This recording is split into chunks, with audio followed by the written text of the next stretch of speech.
te salvar.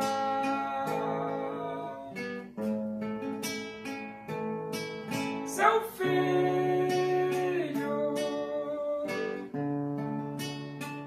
morreu na cruz,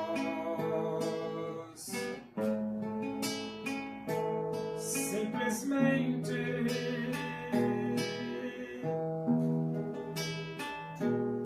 por te amar.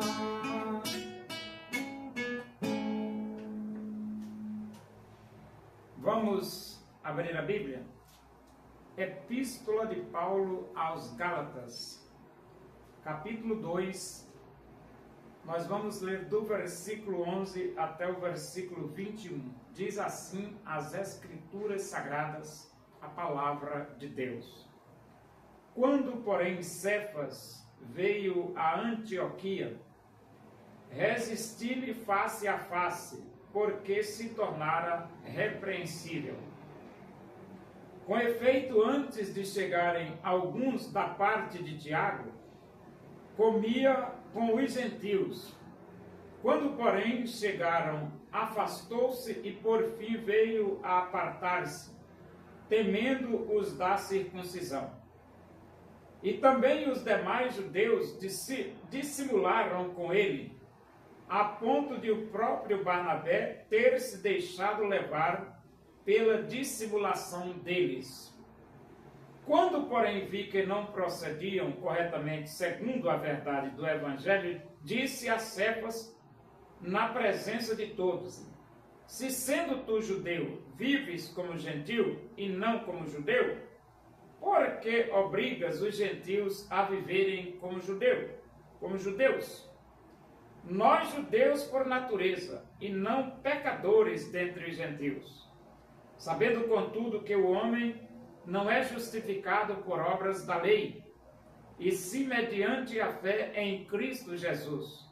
Também temos crido em Cristo Jesus, para que fôssemos justificados pela fé em Cristo, e não por obras da lei, pois por obras da lei ninguém será justificado. Mas se procurando ser justificados em Cristo, fomos nós mesmos também achados pecadores? Dar-se ao caso de ser Cristo ministro do pecado? Certo que não. Porque se torno a edificar aquilo que destruí, a mim mesmo me constituo transgressor. Porque eu, mediante a própria lei, morri para a lei, a fim de viver para Deus. Estou crucificado com Cristo. Logo, já não sou eu quem vive, mas Cristo vive em mim. E esse viver que agora tenho na carne, vivo pela fé no Filho de Deus, que me amou e a si mesmo se entregou por mim. Não anulo a graça de Deus, pois se a justiça é mediante a lei, segue-se que morreu Cristo em vão. Então o apóstolo Pedro, ele estava meio bambeando, né? Não tinha convicção certa. E terminou abrindo espaço para o apóstolo Paulo repreendê-lo, né? E Paulo repreendeu mesmo. Deu o seu sarrafo do Pedro. Ele diz aqui: quando, porém, Cefas veio a Antioquia, resisti-lhe face a face, porque se tornara repreensível. Então, Pedro se tornou repreensível. E Paulo, desceu o sarrafo. Com efeito, antes de chegarem alguns da parte de Tiago, comia com os gentios. Quando, porém, chegaram, afastou-se e por fim veio a apartar-se, temendo os da circuncisão.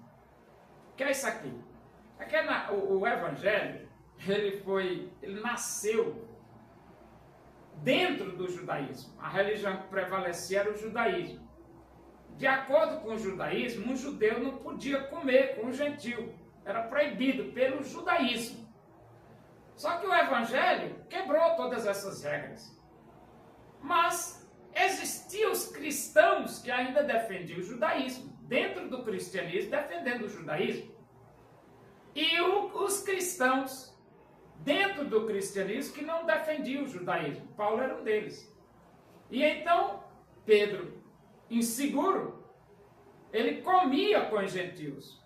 Mas quando chegava aqueles cristãos judaizados, ele se afastava dos gentios, para não ficar ser repreendido pelos cristãos judeus que defendiam o judaísmo. E Paulo não gostou daquele comportamento de Pedro de jeito nenhum. Paulo diz aqui, ó, e também os demais judeus dissimularam, ele diz aqui, ó, temendo-os da circuncisão. Da circuncisão aqui é aqueles que defendiam o judaísmo, né? E também os demais judeus dissimularam com ele aqui com Pedro, a ponto de o próprio Barnabé ter se deixado levar pela dissimulação deles. Então, eles discutiram com Pedro, e o próprio Barnabé já estava deixando se levar pela dissimulação dos cristãos que defendiam o judaísmo. Quando, porém, vi que não procediam corretamente segundo a verdade do Evangelho, aí Paulo percebeu que eles estavam errados, e além de errados, ainda estava querendo levar Barnabé, porque Pedro já estava cambaleando já, estava quase caindo já. E então Paulo disse, eu vou entrar nessa guerra, que eu não vou deixar não, que é isso a vez. Quando, porém, vi que não procediam corretamente segundo a verdade do Evangelho, disse a Cefas na presença de todos, se sendo tu judeu, vives como gentil e não como judeu, por que obrigas os gentios a viverem como judeus? Então, Pedro era judeu, vivia como gentil. Agora você quer obrigar os gentios a viver como judeu, rapaz? Para com isso, Pedro.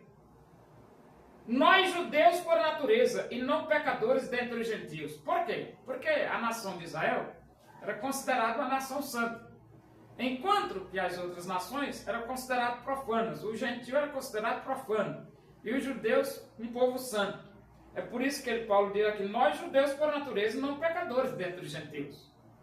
Sabendo, contudo, que o homem não é justificado por obras da lei. Então, o homem não é justificado pelos 613 mandamentos que Deus deu para a nação de Israel através de Moisés. Não.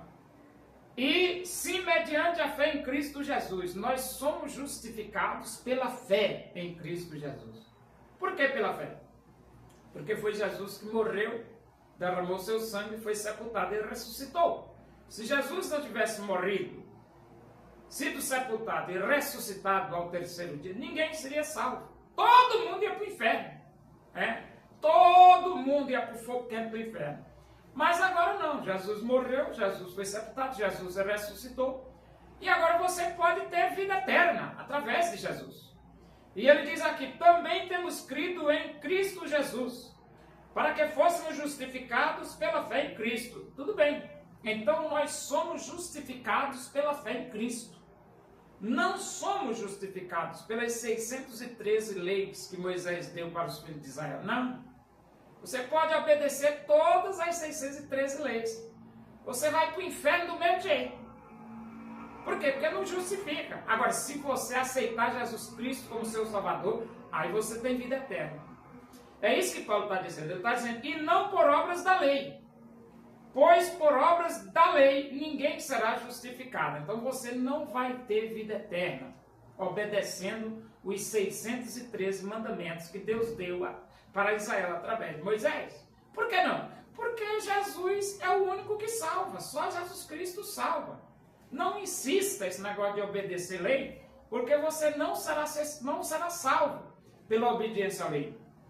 Mas se procurando ser justificados em Cristo, fomos nós mesmos também achados pecadores? Dá-se ao caso de ser Cristo ministro do pecado? Certo que não. Então, por exemplo, se você defende a salvação através de Cristo, por que você vai estar preocupado com lei? Não, rapaz, para com isso. E era isso que Paulo estava falando para Pedro. Que é isso, Pedro? Você prega a salvação pela graça de Jesus e agora fica aí cambaleando sem saber o que quer na vida? Te ajeita, Pedro. Porque se torna a edificar aquilo que destruía a mim mesmo e constitui transgressor. Então, quando nós cremos em Cristo, nós destruímos o judaísmo. Mas se nós quisermos ficar praticando os ritos, as regras do judaísmo, nós estamos construindo aquilo que nós destruímos. O negócio é esse. Como é que você destruiu, agora vai construir de novo? Para com isso. Porque eu, mediante a própria lei, morri para a lei, a fim de viver para Deus. Então Paulo morreu. Quando ele aceitou Cristo, ele morreu para a lei. Agora ele vive para Deus. Não tem nada de estar preocupado com o judaísmo. Estou crucificado com Cristo, logo já não sou eu quem vive, mas Cristo vive em mim. E esse viver que agora tenho na carne, vive pela fé no Filho de Deus. Quando você se torna um cristão, você vive pela fé em Jesus Cristo. Nada de judaísmo, não tem nada a ver com judaísmo. E que me amou e a si mesmo se entregou por mim. Jesus se entregou para nos dar vida. Se Jesus se entregou para nos dar vida, tem sentido você querer ficar confiando nos 613 mandamentos de Moisés? Claro que não, rapaz. Que se os 613 mandamentos desse vida, não precisava Jesus morrer. Claro que não. Se precisou Jesus morrer, é porque os 613 mandamentos dados por Moisés não salvam. Isso é lógico. E ele diz, não anulo a graça de Deus. Pois se a justiça é mediante a lei, segue-se que morreu Cristo em vão. Isso é lógico, né? Por exemplo, se a justiça viesse mediante a lei, para que Jesus morreu? Tinha morrido em vão. Entendeu? Então, os 613 mandamentos não salvam. Só Jesus Cristo salva. Creia em Jesus. Receba Jesus como seu Salvador e você tem vida eterna.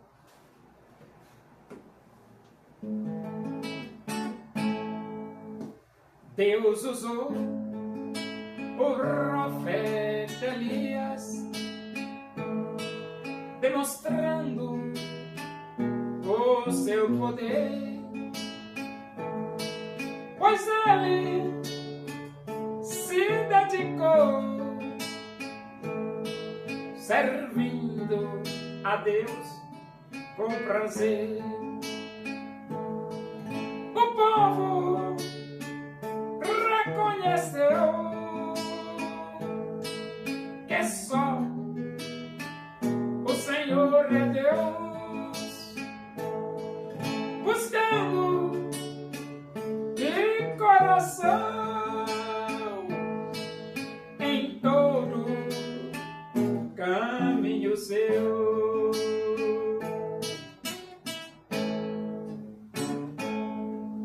Oremos, agradecemos a Deus por esse momento, na tua presença aí, que o amor de Deus, a graça do nosso Senhor Jesus Cristo, a comunhão e a consolação do Espírito de Deus, seja com todos nós aqui, com todo o teu povo em toda a face da terra, hoje e para sempre. Amém. Boa noite, que Deus os abençoe.